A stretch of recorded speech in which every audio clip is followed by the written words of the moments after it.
లూటిఫికేషనే లక్ష్యంగా మూసీ బ్యూటిఫికేషన్ అనే పేరు మీద 1,00,000 కోట్ల కుంభకోణానికి తెరదీసిన రేవంత్ ప్రభుత్వం ఈరోజు వందలాది వేలాది మంది కుటుంబాలను రోడ్డు మీద పడేసే ప్రయత్నం చేస్తున్నారు. ఈరోజు ఇక్కడ చూస్తే Hyder Shah coat, Madhu park apartments నుంచి చాలా పెద్ద ఎత్తున వీళ్ళందరూ ఇల్లులు కోల్పోతున్న వాళ్ళంతా ఇక్కడికి రావడం జరిగింది. ఎందుకు వచ్చారు ఇక్కడికి అంటే కేసీఆర్ గారి ప్రభుత్వంలో కేటీఆర్ గారు మినిస్టర్గా ఉన్నప్పుడు వారు 55 కిలోమీటర్ల మూసీ బ్యూటిఫికేషన్ కోసం చేసిన ప్రణాళిక, అందులో భాగంగా 5 కిలోమీటర్లు పైలట్ ప్రాజెక్టు కూడా ఇక్కడ ఉప్పల్ బగాయత్ నాగూర్లో చేయడం జరిగింది. అయితే ఇక్కడ ఒక్క ఇల్లు కూడా డిమాలిషన్ చేయకుండా వాళ్ళు ఎట్లా బ్యూటిఫికేషన్ చేయగలిగిర్రు, రేవంత్ ప్రభుత్వం ఎందుకు చేయలేకపోతుంది?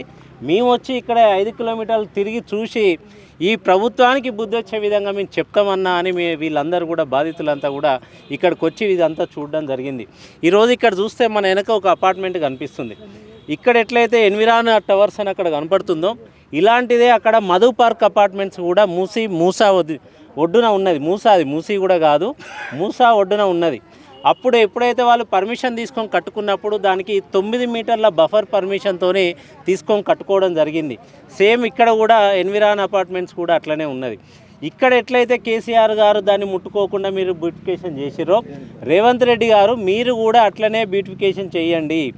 ఏదైతే కేసీఆర్ గారు ప్రణాళికలో భాగంగా 10-15 వేల కోట్లతోని మూసీ మురికి నీళ్ళని ఎట్లయితే శుద్ధి చేయడానికి 3,800 కోట్లతో ఎస్టీపీలు నిర్మించిండో, అదేవిధంగా 545 కోట్లతోని 14 బ్రిడ్జిలు నిర్మించడానికి శాంక్షన్ చేసిండో, అదేవిధంగా గోదావరి నీళ్ళని కాళేశ్వరం ద్వారా కొండపోచమ్మ నుండి గండిపేట నుండి మూసీకి తీసుకురావడానికి 1,100 కోట్లను వెచ్చిస్తూ శాంక్షన్ ఇచ్చిండో, వాటన్నిటినీ అదేవిధంగా తీసుకొని ఏ ఒక్క ఇల్లు ఒక్క గుడిసె కూడా పోకుండా మూసీని ఎట్లయితే డెవలప్ చేయడానికి వాళ్ళు ప్రణాళికలు రచించారో దాన్నే ఫాలో కండి. మా ఇళ్ళ జోలికి రండి. మేము కష్టపడి జీవితాంతం కష్టపడి లోన్లు పెట్టుకొని మా ఇల్లులు కట్టుకున్నాం. ఇప్పటికీ మా ఈఎంఐలు కూడా అయిపోలేదు. ఇక్కడ కొంతమంది మిలిటరీ వాళ్ళు కూడా ఉన్నారు. వాళ్ళు దేశ సేవ చేసి రిటైర్ అయ్యి రిటైర్మెంట్ బెనిఫిట్స్తోని వచ్చిన డబ్బులతోని ఇల్లులు కట్టుకుంటే వాళ్ళు దేశ సేవ చేసినందుకు రేవంత్ ప్రభుత్వం ఇస్తున్న ఈ బహుమతి ఇది వాళ్ళకి ఇల్లు కూలగొట్టడం అనేది. ఇట్లా చాలామంది వేలాది మంది బాధితులు ఈరోజు చూసుకుంటూ ఇక్కడికి వచ్చి కేసీఆర్ గారు ఎట్లయితే చేసిరో అట్లే చేయండి అని వాళ్ళు చెప్పడానికి వాళ్ళు అక్కడి నుంచి దాదాపు 100-200 మంది మూసీ బాధితులు అనే పేరు మీద ఇప్పుడు మీరు ఏదైతే చేస్తున్నారో అరాచకం చేస్తున్నారో వాళ్ళందరూ కూడా ఇక్కడికి వచ్చి రేవంత్ రెడ్డికి బుద్ధి వచ్చే వరకు కూడా మేము తిరుగుతాం, మా ఇల్లులు మేము కాపాడుకుంటామని వాళ్ళు నిద్రాహారాలు లేకుండా రోజు భయంగా బతుకుతూ రాత్రి నిద్రలేని పరిస్థితులలో చిన్న పిల్లల్ని వేసుకొని వాళ్ళు తిరుగుతున్నారు. ఇప్పటికైనా ఆలోచించండి. అవసరం లేదు. కేసీఆర్ గారు ప్రణాళిక చేసిరో దాంట్లో పార్కులు ఉన్నాయి, రోడ్లు ఉన్నాయి, మంచినీళ్ళు ఉన్నాయి, అదేవిధంగా వాక్వేలు ఉన్నాయి, బ్రిడ్జిలు ఉన్నాయి. ఇక్కడ నుంచి 55 కిలోమీటర్ల రోడ్డు కూడా మొత్తం కనెక్టివిటీ ఉంది. దాన్ని మీరు ఫాలో అయితే మంచిది అనుకుంటున్నాం. ఒక విషయం మీకు గుర్తు చేయదలుచుకున్నాం. నిజంగా మీది లూటిఫికేషన్ కాదు బ్యూటిఫికేషనే అయితే కేసీఆర్ గారు డెవలప్మెంట్కి ప్రణాళిక చేస్తే ఈరోజు గంగా నది బ్యూటిఫికేషన్ కూడా గంగా నది పునరుజ్జీవానికి కూడా కిలోమీటర్కి 17 కోట్లు అవుతుంటే రేవంత్ రెడ్డి మాత్రం 55 కిలోమీటర్లకు 1,50,000 కోట్లు అంటే కిలోమీటర్కి 2,700 కోట్ల రూపాయలు ఎందుకు ఖర్చు చేయాల్సిన పరిస్థితి ఏర్పడుతుంది? అంటే దీంట్లో దోచుకునేది ఎక్కువ, చేసేది తక్కువ. 11,000 కోట్లతోనే అయ్యే పని 1,50,000 కోట్లతో చేయాల్సిన అవసరం ఏమొచ్చింది అని అడుగుతున్నారు.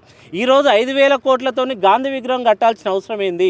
ఇప్పుడు వీళ్ళ ఇల్లులన్నీ చూస్తే దాదాపు 10-15 కోట్ల రూపాయల ఆస్తులు, అవన్నీ 15,000 కోట్ల రూపాయల ఆస్తులు తీసుకొని 5,000 కోట్లతోని గాంధీ విగ్రహం కడితే గాంధీ హర్షిస్తాడా? గాంధీ మనవడు కూడా దీన్ని వ్యతిరేకిస్తున్నాడు. గాంధీ వాదం కూడా ఏంది అంటే ప్రజలు ఇబ్బంది పడకుండా ఏదైనా చేయాలని వారు చెప్పారు. కానీ ప్రజల్ని ఇబ్బంది పెట్టి వారి విగ్రహాలు కట్టాలని ఎప్పుడు కూడా గాంధీ చెప్పలేదు. ఈరోజు మీరు ఫ్యూచర్ సిటీ అని తీసుకున్నారు కదా, అక్కడ వేలాది ఎకరాలు ఉంది. మీరు విగ్రహాలే కట్టుకుంటారో ఇంకేదైనా బ్యూటిఫికేషన్ చేసుకుంటారో ఏమైనా చేసుకోండి, అక్కడ చేయండి, టూరిజం డెవలప్మెంట్ చేసుకోండి. కానీ ఇల్లులు కూలగొట్టి ఇళ్ళ మధ్యలో మీరు టూరిజం డెవలప్ చేయొద్దని వీళ్ళందరూ కూడా మళ్ళీ మీకు అందరు ప్రాధేయపడి చెప్తున్నారు. మళ్ళొక్కసారి పునరాలోచించుకోవాలని ఈ రేవంత్ ప్రభుత్వానికి మేము విజ్ఞప్తి చేస్తున్నాం. సార్, మూసీ బాధితులందరూ కూడా రియల్ ఎస్టేట్ కోసమే డెవలప్మెంట్ చేస్తున్నారు అంటున్నారు. దాన్ని మీరు ఏమంటారు?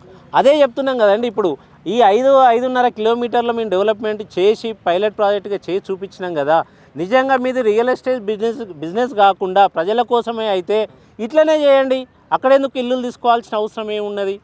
5-6 వేల కోట్లు పెట్టి నువ్వు విగ్రహాలు కట్టడానికి ఏమవసరం?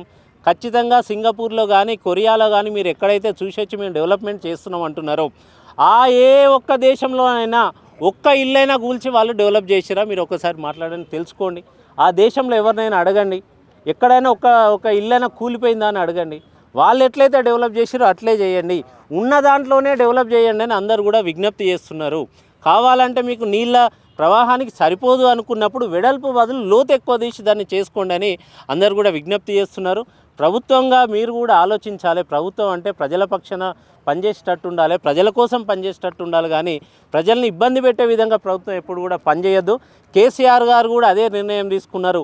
ఒక్క ఇల్లైనా ఒక్క గుడిసె కూడా కూలిపోకుండా మనం మూసీని డెవలప్ చేయాలి అని అప్పుడు ఎట్లయితే నిర్ణయం తీసుకున్నారో ఈ రేవంత్ ప్రభుత్వం కూడా అట్లే చేయాలని మీ అందరికీ కూడా విజ్ఞప్తి చేస్తున్నాం.